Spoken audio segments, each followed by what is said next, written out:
Marta Waller, and I'm here with Dr. Joe Haraszti, a world-renowned psychiatrist and addiction specialist. And one of the things we're going to talk about that is hugely important is the topic of antidepressant medication and medications for other disorders that you prescribe in your practice. Let's call them tried and true and then new. Mm-hmm. Tell us a little bit about the things that are out there that we know about, and then the things that are sort of coming up that Okay. We should be looking for. Well, Marta, as you know, we have had antidepressants around since about the 1950s. Mm-hmm. It was around that time that we discovered, a Swiss psychiatrist named Kuhn discovered that those patients who were receiving an MAO inhibitor for the treatment of their tuberculosis. There were a lot of TB sanitariums in Switzerland at the time. Thomas Mann's famous, world-famous book, The Magic Mountain, was about the TB sanitarium, which of course was a metaphor for the problems plaguing Europe and the world at the time, with the World War looming in the horizon and so on. But anyway, there were a lot of these TB sanitariums, and one of those, the medications that were given was an MAO inhibitor. And Kuhn, who was a very good clinician, realized that, or noticed that some of those patients, even though they were suffering from TB, began to feel better when they received this particular MAO inhibitor. So hence the whole slew of MAOIs, and we still have some of those around, although they are not used as often because they have significant side effects. Now, of the MAOIs, the ones that are still in use fairly frequently are Paranate, which is probably the most potent of the MAOIs, but it's also something that we have to be very careful about, because there can be serious interactions and adverse effects with Paranate if it's combined with other things. And if, in fact, it can cause hypertensive crisis, coma, and death if it's combined with the wrong agents. Selegiline, which has been relatively recently marketed, also known as MSAM, the brand name, is actually a very interesting drug because it's a reversible MAO-B inhibitor. So it is not quite as difficult or dangerous, except when you use it in antidepressant doses at 20 milligrams per day with a patch. You also have to take dietary precautions, and also you have to avoid certain medications such as sympathomimetic amines, which sounds like a mouthful, but in fact it is just the basic decongestants that you can find in nasal spray or in agents that contain just decongestants. So you should not combine it with the MAO inhibitors. Let's stop for a second and tell me, what do the MAO inhibitors do for people? So that for those who may not know what they're for, what are they treating? Okay. Well, it gets back to the monoamine hypothesis of depression. What we know is that there are three main, and of course there's more than that, but these are the sort of three well-known monoamines or neurotransmitters in the brain that tend to mediate depression, and that's serotonin, norepinephrine, and dopamine. And what the monoamines do is that they prevent the breakdown of serotonin, norepinephrine, and dopamine in the brain, and hence prolong their action so that they can act longer on the receptor sites that modulate well-being. Dopamine is kind of the feel-good chemical that we have. This is why people love cocaine and amphetamines, because they make us feel good.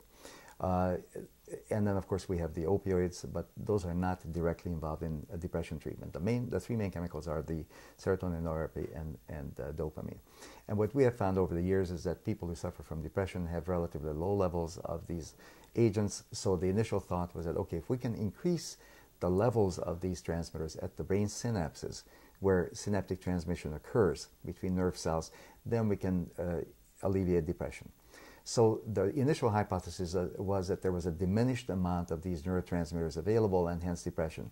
Now, what we have discovered later on is that actually there's kind of a reverse hypothesis, because what happens really is that it is not so much that there's not enough of these agents.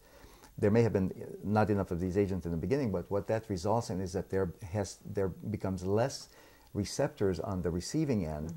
And then these receptors become super sensitive as a result of the depression. So that initially, when you bombard them with these antidepressants, there may be a worsening, and that over time there's an improvement. There's a down regulation of those receptors. And over time, there's a normalization of the process that occurs. So that the initial researchers were correct, but they didn't see the big picture. The bigger picture is that there's a supersensitivity of the receptors, not enough of the neurotransmitters, and we have to initially increase it, but then downregulate the receptors for there to be an antidepressant response. And this takes about 3 weeks. And this is why there's no antidepressant that works initially, because you have to bring about new protein synthesis, which these receptors are, and that takes about 3 weeks' time. Well, you know, we've looked at some of we've watched since Prozac came out.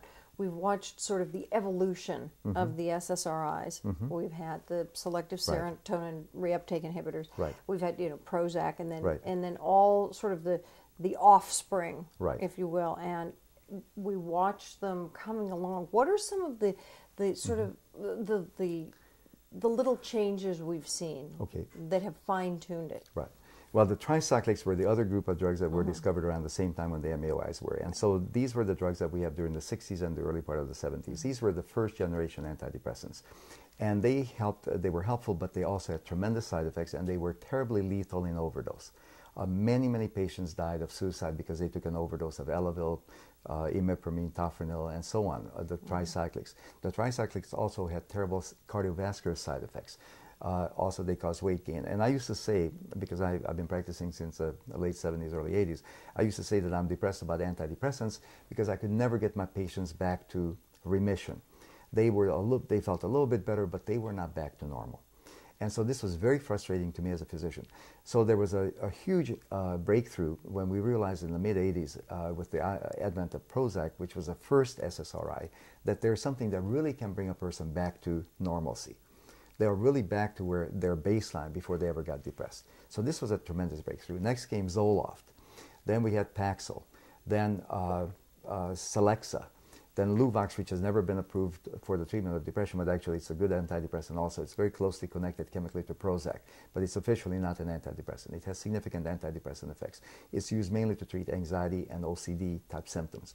And then the last one, of course, was Celexa, and this kind of completes the SSRIs. And then we have a slew of SNRIs and just NRIs. SNRIs is both serotonin and norepinephrine reuptake inhibitors, which kind of brings us full circle back to the tricyclics, the TCAs, because they also have both serotonergic and noradrenergic properties. So the current thinking is that it is probably better to affect both of those receptor systems, transmitter systems, serotonin and norepinephrine, rather than just one alone. Or as with the MAOIs, you affect all three of them. And Wellbutrin does it to a lesser extent, but also it has a primary effect on dopamine.